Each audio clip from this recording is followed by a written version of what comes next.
Now I have the absolute pleasure to introduce our next speaker, who will be kicking off our last round of engineering talks here at the Power to Fly Diversity Reboot 2020 Summit, Amber Takahashi.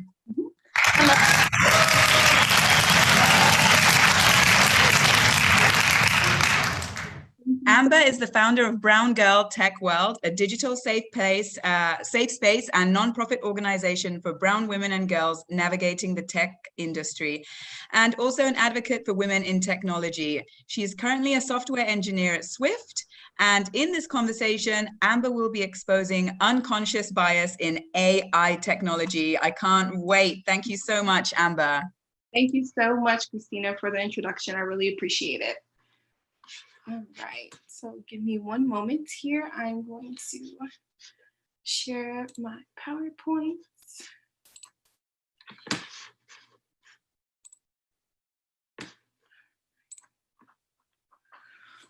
All righty, can everyone see my screen? Yes, we can see it and it looks awesome. Thank you. Perfect. Awesome. Awesome. All right. So again, for those who weren't a part of the call, my name is Amber Takahashi. I am a software engineer within the fintech industry, as well as a founder of a nonprofit called Brown Girl Tech World, which is dedicated to the advancement of brown women in tech. We, help brown women in tech across different subsectors of IT, anywhere from AI all the way to fintech or, healthcare tech.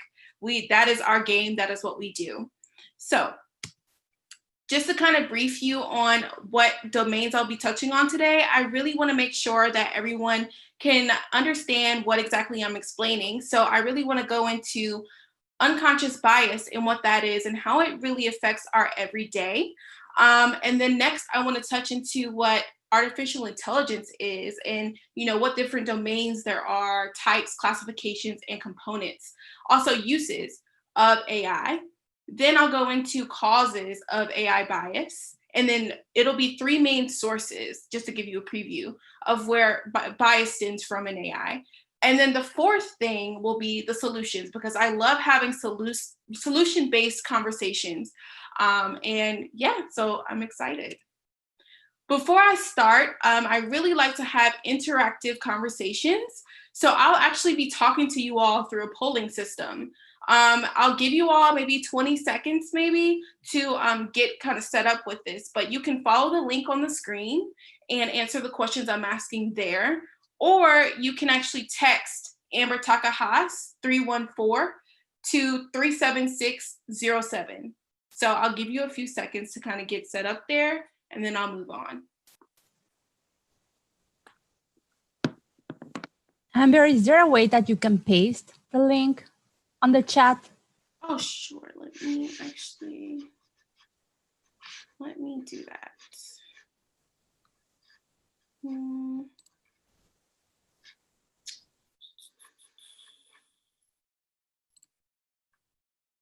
From here, it's not even showing me a chat box. So I honestly don't even see a chat box on my end. Okay. But hopefully it's big enough for everyone to see. Yeah. Perfect. Thank you, Tammy. Thank you. Thank you. All right, so now that you all probably have that in the chat box, I will move on. You'll see it on the slides where I'm asking the questions, so don't be afraid, it'll be there. All right, so as I said, AI is really in everything that we use. I mean, from the time that we wake up to the time that we go to sleep, we are using AI in every way. When you're actually doing mobile deposits and taking a picture of a check, that's AI. When you listen to Spotify and you're listening to like a curated playlist, that's AI. That's not a human putting the playlist together most of the time.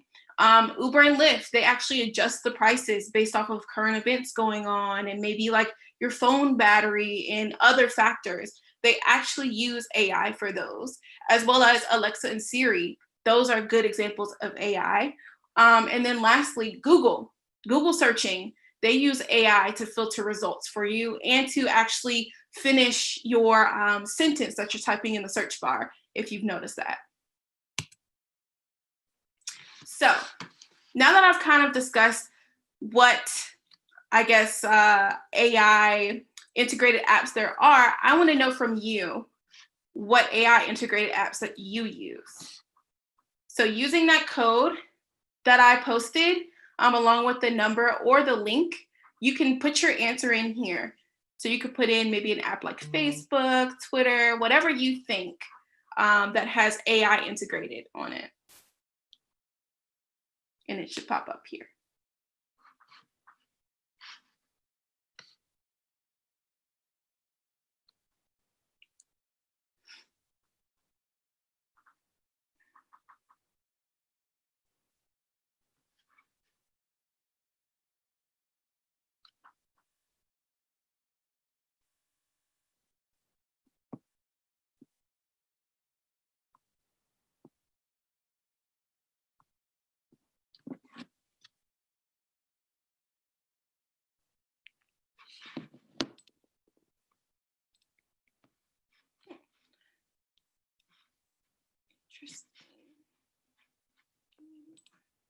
So this is what it looks like. So wow, we have Google is the most common, as well as Facebook, Instagram, Spotify, Twitter, Netflix. That's amazing. Okay, great. And actually, I missed this stat in my last slide, but 77% of consumers actually use AI integrated apps daily, and only 33% of that 77 actually know that they're using AI. So that's very interesting that you all had all of these apps to really give to me. That's great. So back to that Google search example. I really wanted to give you a preview as to what AI bias actually looks like, just by using a simple tool that's open to everyone to use. So if you see in the top left part of the screen, I did a simple search for a teenage boy. And what do you see? You see just, regular white boy, blonde hair, brown hair, just the regular mix of what you would see, in the street in the US. That's fine, but you're missing something here. Where are the other ethnicities? I only see white boys. That's an issue. So then when I move on to Black teenage boy, yes, you see a lot of, okay pictures of Black boys, which is fine. But then I noticed three main things that actually stood out to me. You see in the top row, there's a shirtless boy. That's a little bit concerning to me. And then on the second row, you see another example of a shirtless boy and a kind of a disgruntled, ready to fight example of a Black teenage boy, which is kind of baffling to see because that didn't come up when I just searched a regular teenage boy. That's very concerning. And in the last row, I see a teenage boy smoking. So that just kind of puts some things into perspective, and you can honestly see how society's stereotypes actually bleed through in these Google searches. It's quite interesting to look at. Then the very last Google search I did around teenage boys was Asian teenage boy, just to see what would come up. And again, you have your occurrences of topless model teenage boys, which again, why is this only coming up when you search an ethnic boy? Why is it not coming up when you search teenage boy? So that's very interesting to see. So the next example of a Google search that I did, just to kind of diversify a little bit, was search pretty teenage girl. And what do you see? You only see white passing teenage girls. And again, when you have kids who are searching Google and they're trying to look for inspiration on how to do their makeup, and teenage girls don't really see anything for them, they don't see their faces popping up in the search engine, what does that really say? It makes it harder for a teenage girl to feel acceptable to society if she can't even find herself in a Google search. So that's another thing that I think Google needs to work on, and a lot of different search engine companies or just tech companies, period, needs to be cognizant of. I mean, Google has gotten better over time of improving their search results and fixing the little biases that occur in their algorithms, but it's still a long way to go. So now that you've seen what unconscious bias looks like in AI, I want to kind of break those two concepts apart just so we can really get to the I guess, source of everything, and you can understand what I'm talking about. So unconscious bias, what exactly is it and how does it impact our everyday lives? So unconscious biases are simply just social stereotypes about certain groups of people that individuals form outside their own conscious awareness. So, and these things can be formed based on our previous experiences, based on, you know, maybe our environment that we are so used to being in has made us think these things, but they are far from true. And a lot of people don't know that there's 6 different types of biases that actually bleed through these algorithms. Now, the first one is affinity. That's honestly, or simply just when you have a commonality with someone and you use that one commonality to just, you favor that person over anything else because of that one or few commonalities that you do have. The second bias would be beauty. So basically, an example of this is if someone came and interviewed you for a customer facing role, and, you know, candidate A might meet the Eurocentric acceptable beauty standards, and you feel like they would do far more well with the customer because they actually fit those standards, rather than candidate B, who may not be ugly, right? But they just don't fit those standards, right? So that's what beauty would be.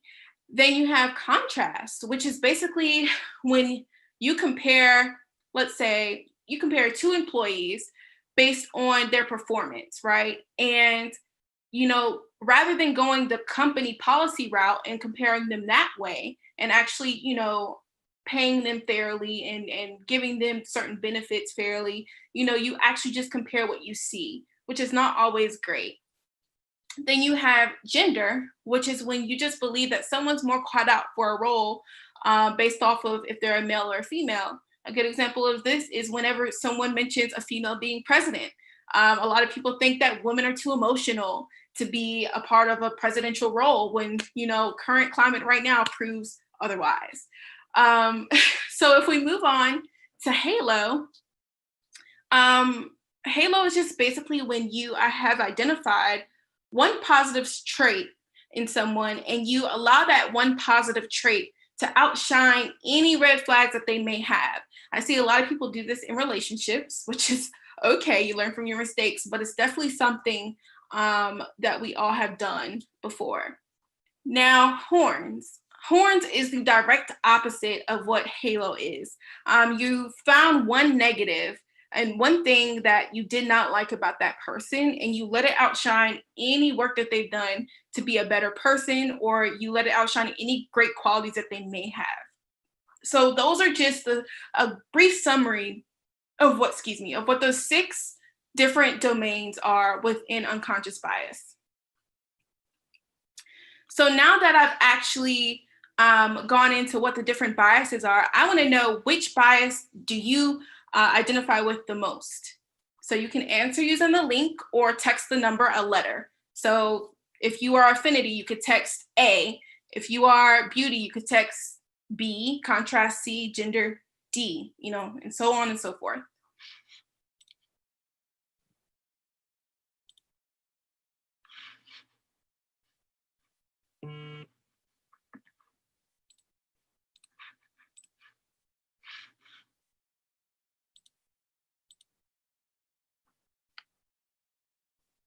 Wow. Okay. Affinity. Gender. Pretty popular. Halo. Yes, pretty popular. Horns. We have a few beauty. Thank you for your honesty. Okay.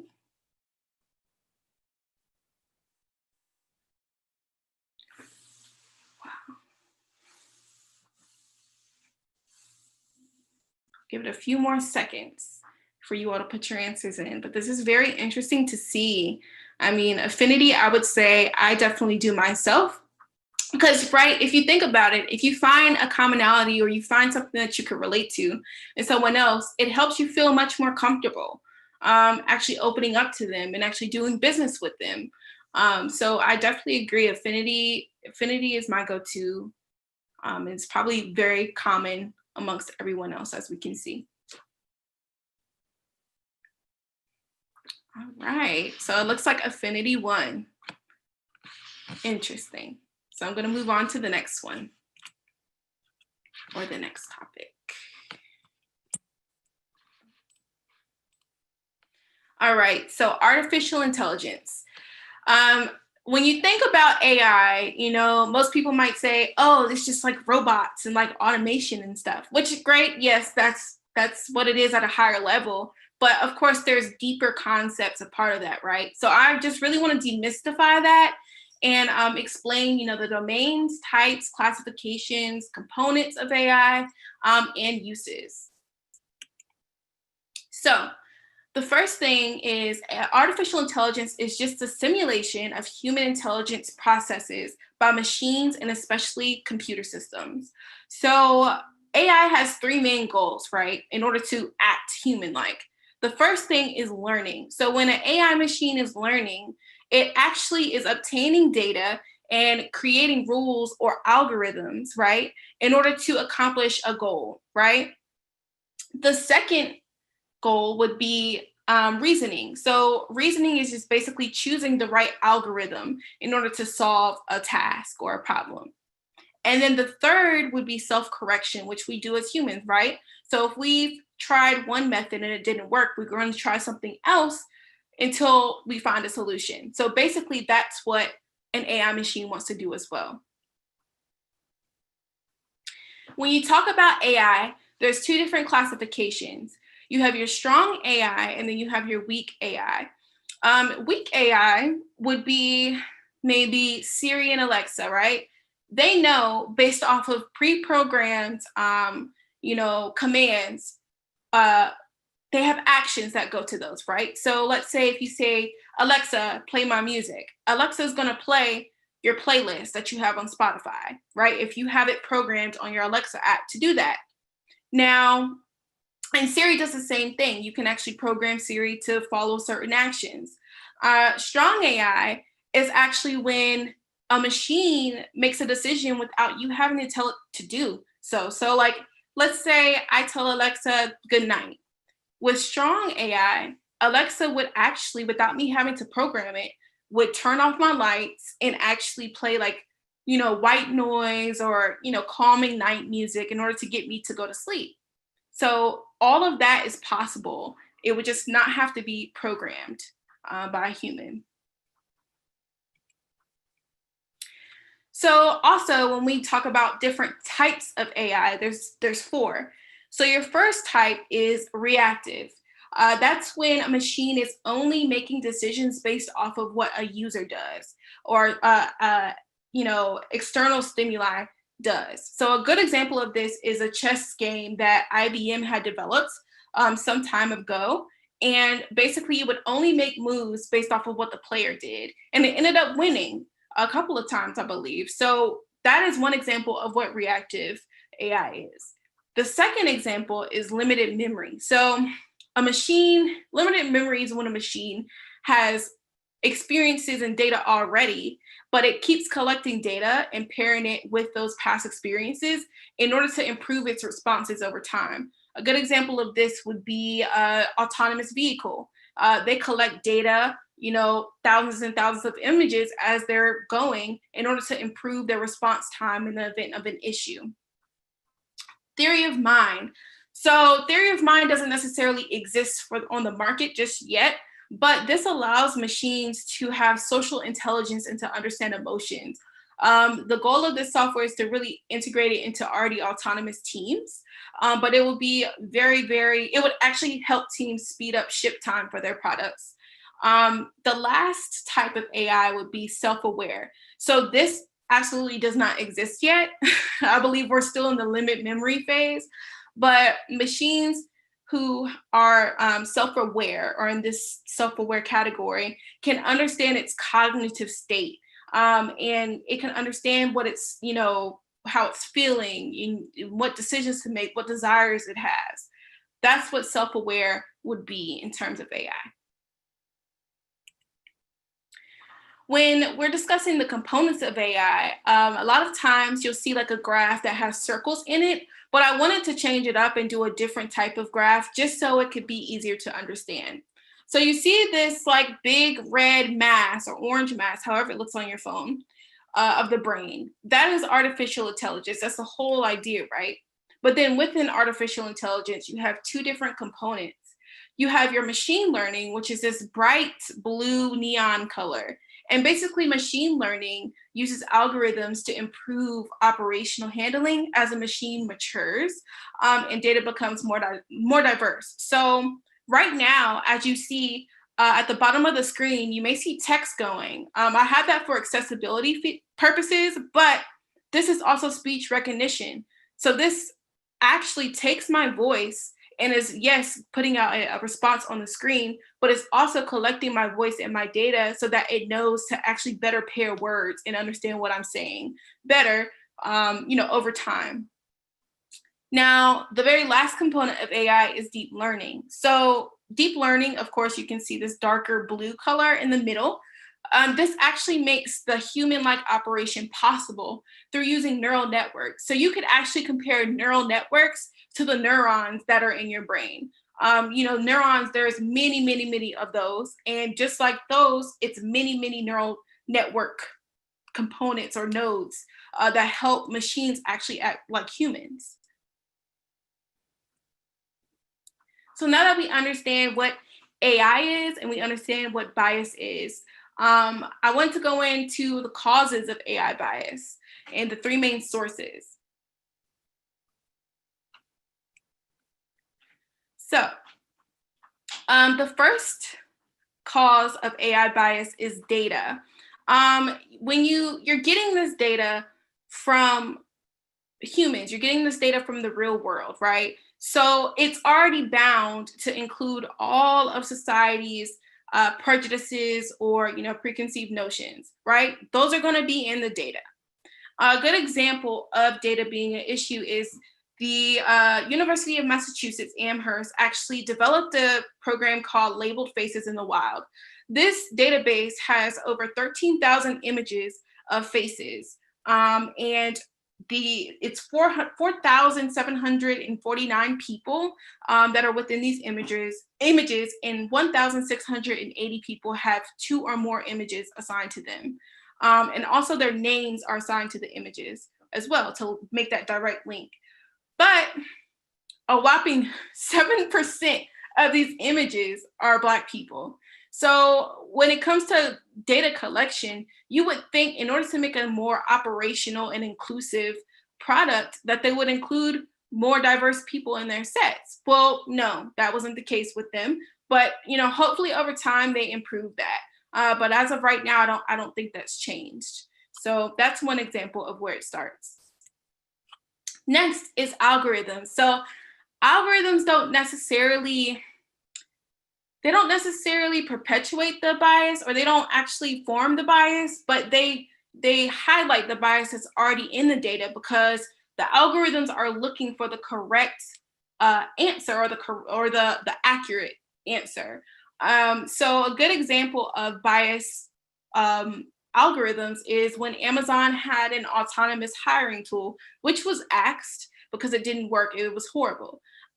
Basically, they wanted to use this tool based on the past hiring history to help find more qualified candidates and help hire more qualified candidates. So keep in mind that they're using this data that they had from their past hiring history. So they thought that was a great idea. Well, at a higher level, yeah, that might seem more efficient, but when you start to look deeper, you realize, wait, you know, were our past hiring strategies biased and we just didn't realize it? And they ended up being biased. So a few things that this algorithm did, or this tool did, was it downgraded resumes that included words like female, or it downgraded resumes that had women's colleges listed on them. And then also more words that were more commonly used among women were also the cause of a resume being downgraded. So those are a couple of examples of how the Amazon tool actually fared out pretty bad for them. So they decided not to move on with using that. And a good thing to mention here is that the machine began to learn this data so well that it absolutely downgraded any female related thing that it came across. Even if it wasn't programmed in the actual algorithm to do, it still found those resumes that hinted at even being women and just downgraded them instantly. So the next thing is the people. When you are designing, developing and making decisions about these AI programs, it's very important to have people who look like the rest of the population in the room, because that's key, or that's pivotal in developing operational product, right? So if you look at the stats at Google, for example, only 10% of their staff, or their AI staff specifically, are women. And then if you look even further, only 2.5% of their entire staff is Black. So, I mean, that's a little concerning, right? Because if Google is one of the leading tech companies pumping out all of these great solutions, and they don't have enough of Black people or ethnic people, period, in the room to look at these discrepancies or make these decisions. Moving on to Facebook, only 15% of their AI staff are women. It's better than Google, but it's still not great. I mean, it's less than a quarter, right? And if you look at their overall staff, only 4% of their staff is Black. So again, you have these huge organizations, but when it comes to making these important decisions around life-changing software, we're not in the room, or we're rarely in the room, and that needs to change. Now, let's say as of 2019, women only make up 24% of the comp sci workforce.